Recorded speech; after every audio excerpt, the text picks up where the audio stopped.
Leonin, parang chill lang ang pagsakay sa ride na ito na parang kahulma ng barko.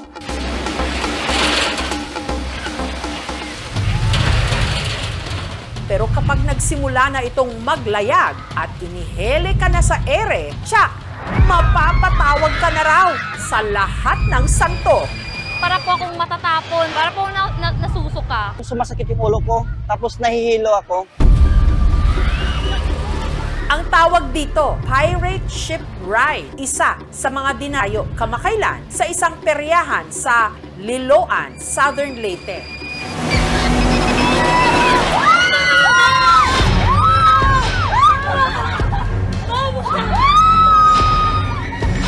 Pero ang thrill nahanap sana ng isang pasahero na uwi sa delubyo nung sa kalagitnaan ng ride. Ang babaeng sumakay rito, bigla na lang Nakubalik din! nanigas!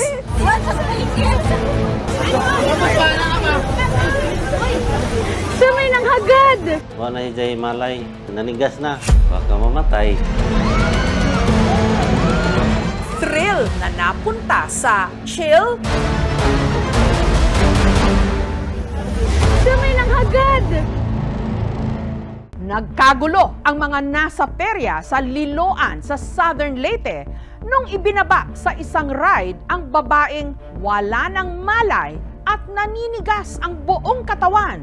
Ano kaya ang nangyari sa kanya?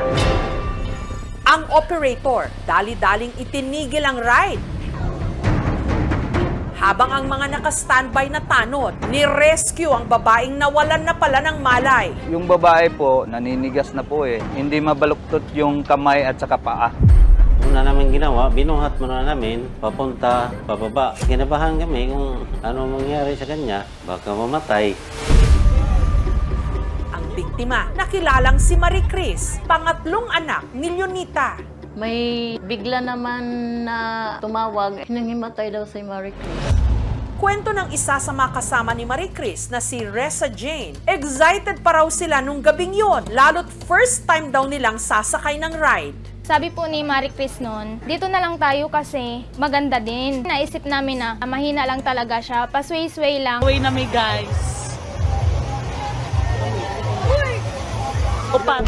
Katunayan, ilang segundo bago umandar ang pirate ship ride, nagawa pa nilang mag-video. Pag upo namin, sabi ko sa kanya na wala bang back out dito? Sabi ni Marie Chris sa akin, wag nang mag-back out. Si Marie Chris po talaga yung pinaka-excited noon.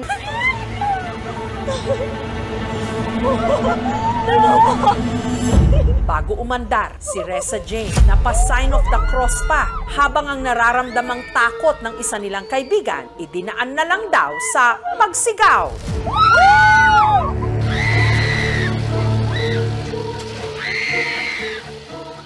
Pero nung todo na ang pagduyan sa kanila sa ere, napansin nilang si Marie Chris biglang namutla.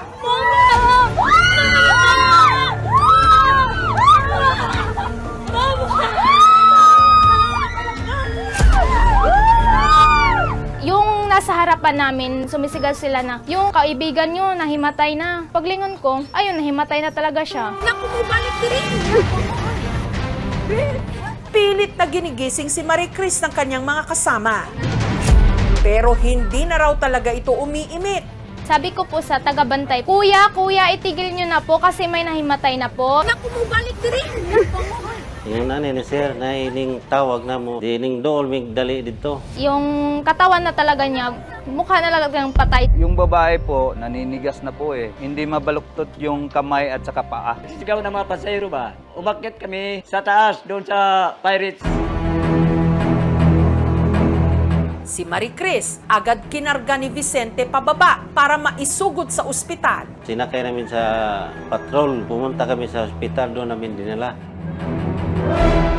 Si Leonita, sa ospital na naabutan ng kanyang anak, nakalaunan. Sa awa ng Diyos, nagkamalay.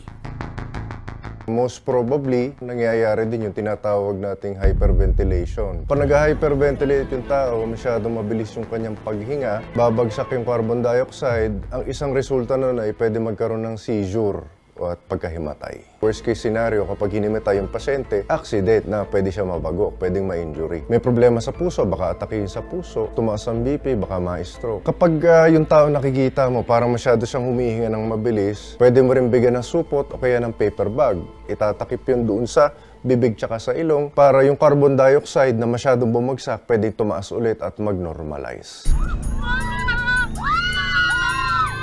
Gayunman, si Marie Chris, wala raw maalala sa nangyari.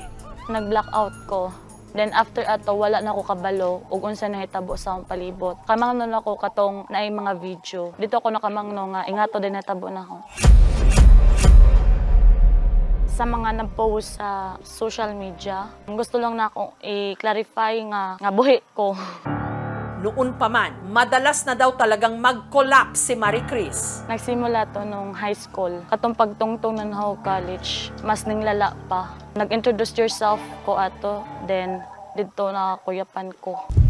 Sa kwento niya, ilang minuto bago pa umandar ang ride, gusto na raw sana niyang mag-back out. Nung umandar na po yung sinakyan namin, yung kamay ko po is tumitigas na. After nun, lahat na lang ng katawan ko tumigas din. Nag-hyperventilate po ako.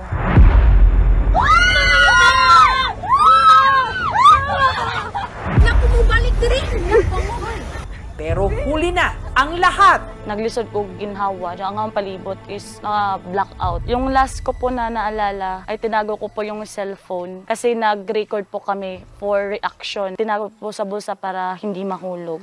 Paalala ng mga otoridad, importante raw na sumunod sa panuntunan ng ride para maiwasan ang sakuna o mga hindi inaasahang pangyayari. Yung perya, may nakalagay naman doon na bawal sumakay ang may mga sakit. Kami, mga barangay tanod, nagbantay dito kada gabi. Apil ang police, rescue. Pag mayroong sakit sa puso, yung mga tao na mayroong orthopedic conditions, may epilepsy, may seizure disorder, iwasan na lang yung mga rides na masyadong stressful kung meron tayong ganitong kondisyon.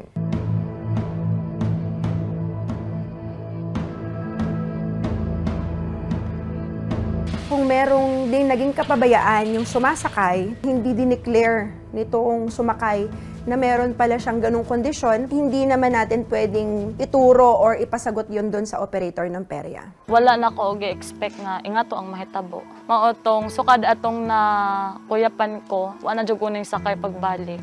Yan po ma'am, yung lesson learned ko. Kung di kaya, wag gawin. Next month, bear month na. Kaliwat kanan na naman tsak ang mga perya. Pero bago sumakay sa kung ano-anong attractions o rides, siguraduhin kwalipikado ka sa lahat ng mga paalala at panuntunan. Talagang malakas ang loob at walang iniindang sakit. Mahirap na kasi na ang inakalang simpleng ride na kumubalik rin maging one hell of a ride. Thank you for watching, mga kapuso. Kung nagustuhan niyo po ang videong ito, subscribe na sa GMA Public Affairs YouTube channel. And don't forget to hit the bell button for our latest updates.